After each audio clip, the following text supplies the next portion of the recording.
Hi everyone, it's Carol from Crinkle Path Journals, and I'm back with another Thrifty Thursday.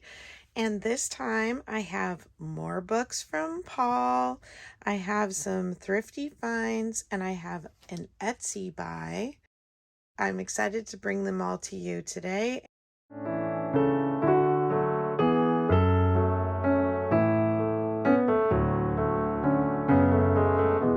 Thrifty Thursdays are hosted by Sherry from Turquoise Dreaming. I will link her information in the description box below, so please go over to her channel and see who else is doing Thrifty Thursdays. And if you want to share, let her know so she can add you to the collaboration list. Let's start with my thrifty buys and get them straight out of the middle. First, I got this praise and worship hymnal it's a Nazarene hymnal. It is in rough shape, and that gives me perfect opportunity to use the pages in journals. I used to do a lot more Bible journaling. I taught a class every month, and I used hymnals a lot, especially anyone who did not have a journaling Bible or didn't want to do any art in their Bible. Sometimes doing art on a hymnal page was a good alternative for them. So I always have such a love or affinity for old music, and this just kind of combines some of my favorite hymns with old music, and I really like to use them in collages or as journal pages as well.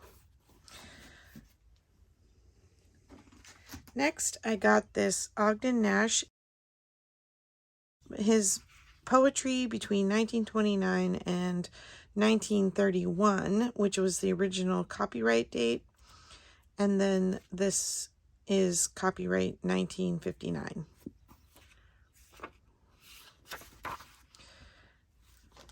The pages are really soft, and I think that the poetry could be really interesting in journal pages. The cover is a little bit rough, missing the fabric. It has been pulled in and out of a shelf a lot. Next, I had some kind of odds and ends finds. One were these Buzz Lightyear cards. They're from a game of some kind. It moves on the board, but I really think they would be fun in journals for young adults who grew up when all the Toy Story movies were watched and rewatched.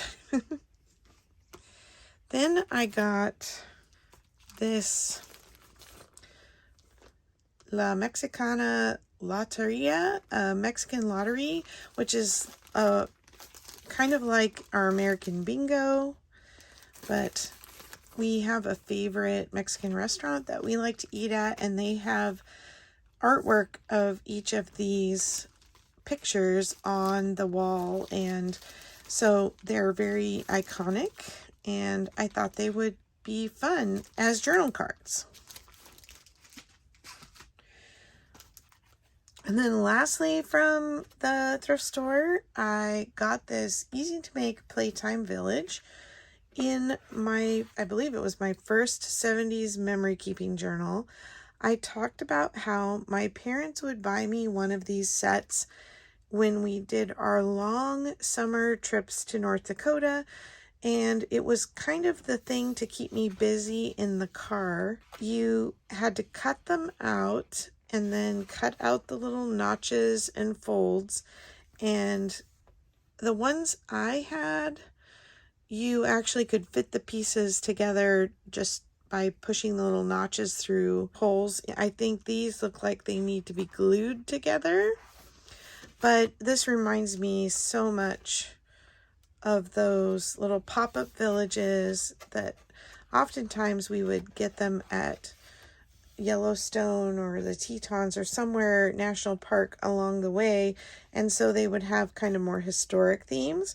And this one is a little historic town, and I've been eyeing it at my thrift store for a long time, but they finally dropped the price, or I think I might have just been there on a 50% off day, and I finally decided to go ahead and get it. Okay, which one next? Let's do the Paul books. So for those of you who haven't seen a Paul haul before, Paul is my newer friend. He is an elderly man who is the book appraiser for my favorite local thrift store. And he is a wealth of knowledge about ancient books, especially anything before the 1800s. And I've talked about him in other videos before, but what he does is any book that is not considered sellable at the thrift store because it's falling apart, they just won't sell anything that's in bad shape. And he was so sad that he was having to toss a lot of these books out. So one of the volunteers who knows kind of what I look for let him know that I was interested in old or damaged books and of any kind, really. So he has been just saving me kind of the cream of the crop, and I really appreciate it. So these are the books from him. He is super knowledgeable about bookbinding and different subject matter and publishers from way back. He actually worked at a store, I've mentioned this before, that was catty corner to the Empire State Building, where you could buy rare books. So this first book is a daily monitor, and it is a little Bible verse and a poem for each day of the year. And it is so adorable and cute. So here's January 1.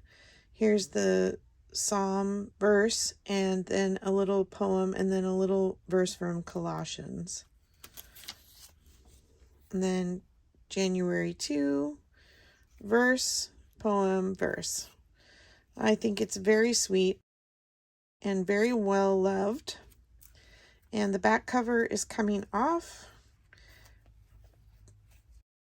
And I think that this used to be like a way you could put it on your belt to carry it around. This next one is called Children of the Bible, and you can barely make out the embossing there. And then this side is stamped with gold. And it is little Bible stories with 8 illustrations of children in the Bible. So this is Timothy, who was raised by his mother and grandmother. And they picked the children that they picked based on some character thing, and then they teach on it. So this is also a very sweet book. Here's David, the shepherd, killing the bear, and the bear has a little sheep in his mouth.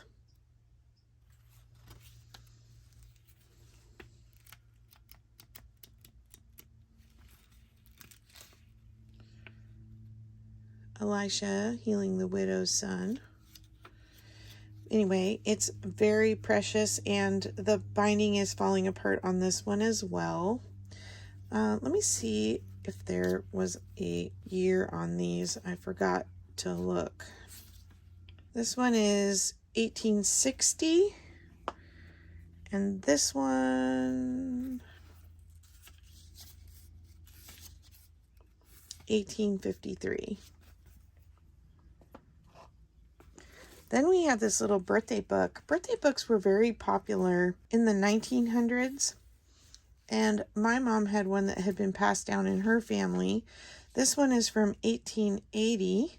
Look at this hand-quilled inscription in here. So typically a birthday book has all the dates of the calendar, and you would write anyone whose birthday fell on that day, and then sometimes you would add a year. This one doesn't have a year, but like the year they were born and then on the day, and then you could just flip through the calendar every year and remember, see, here's the date, 1829. So 2 people had their birthday on the 17th, 1904. And then there was a coinciding in this one, because it's the birthday book of American poets, there's a coinciding poem for each day of the year. And this, we saw the inscription, but it's also published in 1880.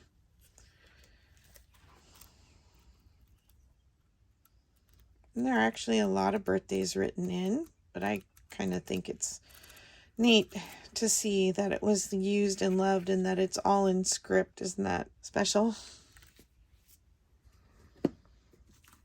A lot of religious books or history books are ones I've been getting from him. Although I did get that one book from, it looked Middle Eastern or Egyptian, I'm not sure.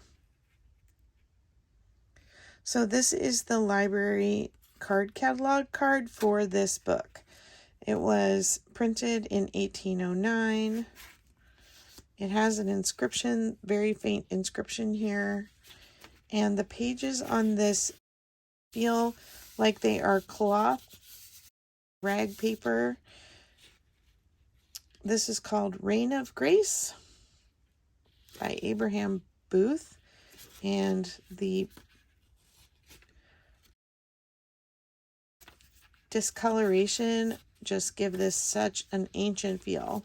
And look.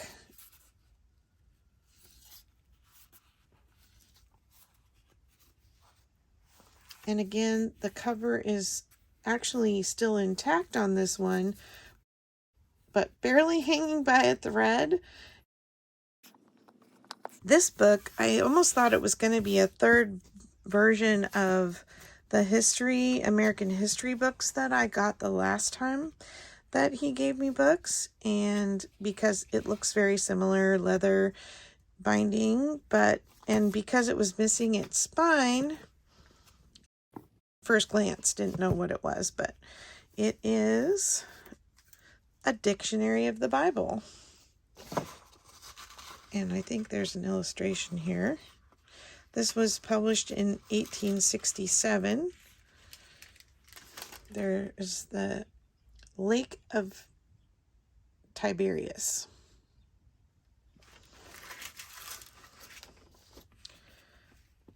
But it is literally words from the Bible, and you can just look up like a regular dictionary, names of people and places and things, and there's maps. It's really incredible.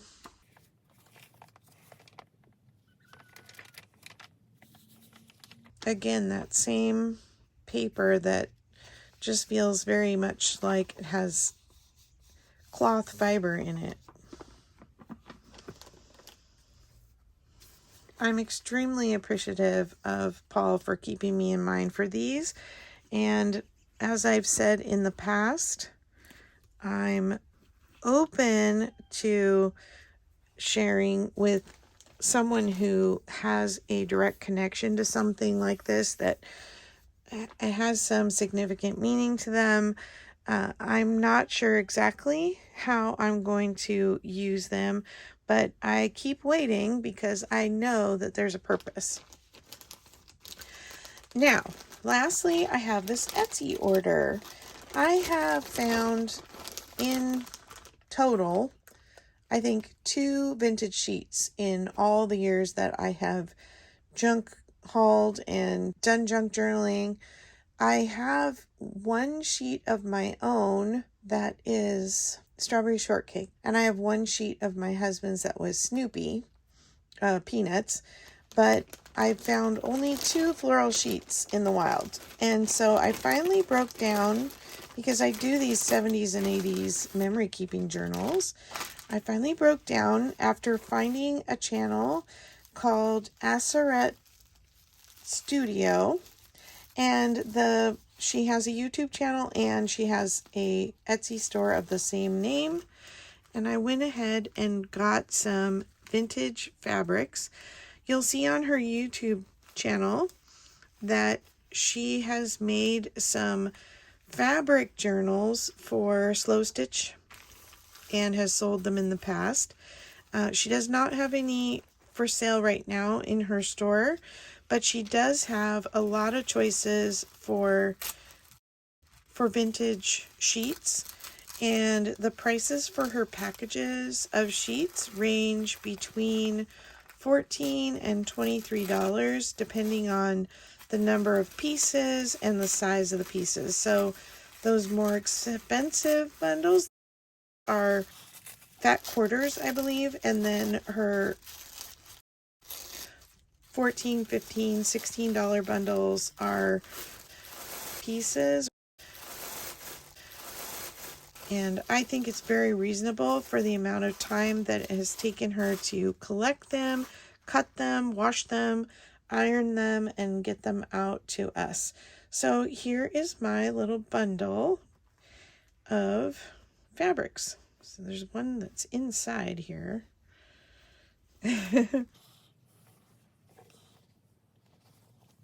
And I know another vintage sheet lover is Meg from Chasing Retro. She has a full set of sheets, like if you really want them on your bed, for sale right now.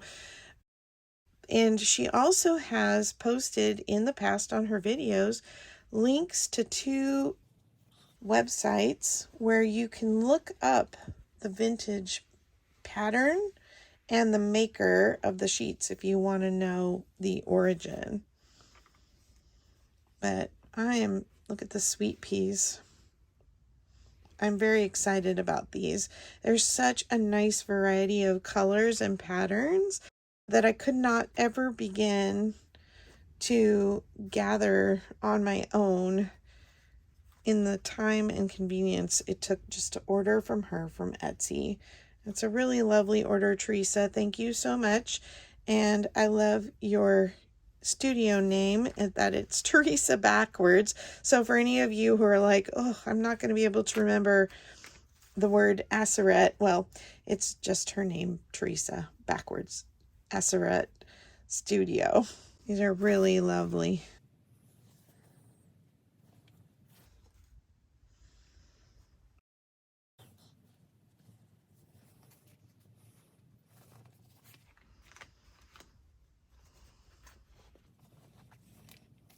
All the great 70s colors. Here is the same sheet in 2 colors.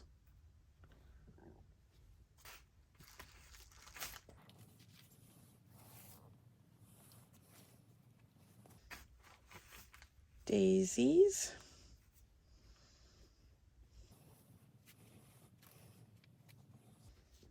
Strawberries with some wildflowers.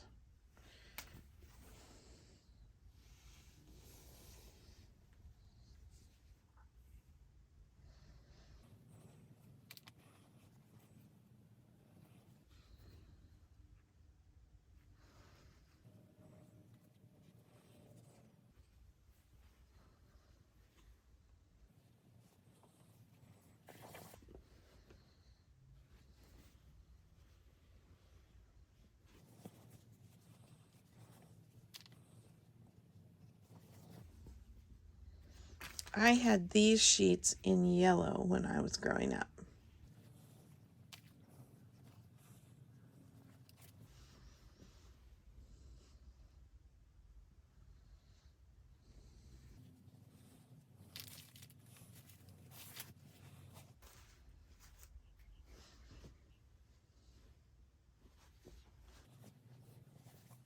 I will definitely leave her link to her Etsy shop and to her YouTube channel in the description box below as well.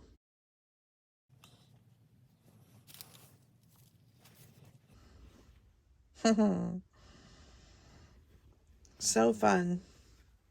So let's count. 1, 2, 3, 4, 5, 6, 7, 8, 9, 10, 11, 12, 13, 14, 15, 16, 17, 18, 19, 20. 20 pieces, and I paid $15 for them. So it is actually less than $1 a piece. Very lovely, Teresa. Thank you so much for this order. I will be sure to go now that I've opened it and put a review in for your Etsy shop. And to all the rest of you, thank you for coming along today for Thrifty Thursday and for subscribing and coming back again and again to watch the channel. I appreciate it so much. And I also appreciate the friendships that I've gained through this YouTube junk journaling community.